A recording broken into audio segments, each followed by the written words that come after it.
Okay, we're back with exercise 11-12, retirement of a partner.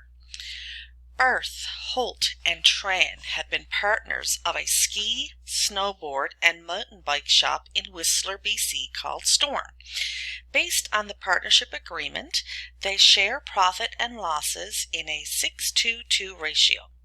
On November 30th, the date Tran retires from the partnership, the equities of the partners are Barth, $317, Holt, $212, and Tran, $92.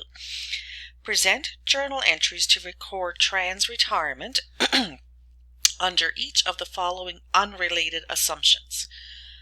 So we look at, in Part A, Tran is paid $92,000 for his equity. So his current capital account is $92,000, so he's paid the exact amount of what's in his capital account.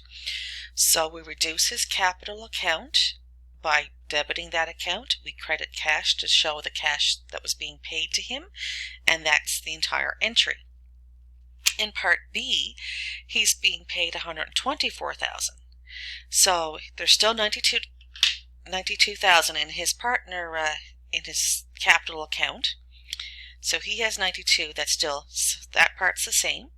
The cash now is 124. He is being paid more than what is in his capital account.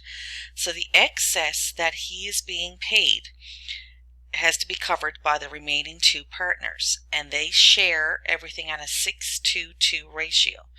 So Holt gets 2/8 of the extra that was paid, and Barth gets 6/8 of the extra that was paid to Tran.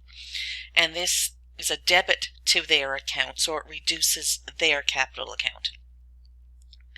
And in Part C, Tran is paid $76,000. So here, they still have to clear out his capital account, $92,000, and they credit cash for the amount that was paid. But the amount that was paid now is less than what was in his capital account.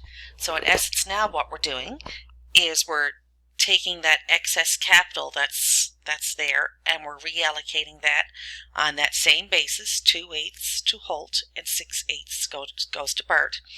We're reallocating that to them to increase their capital accounts. Okay, that's it for that question.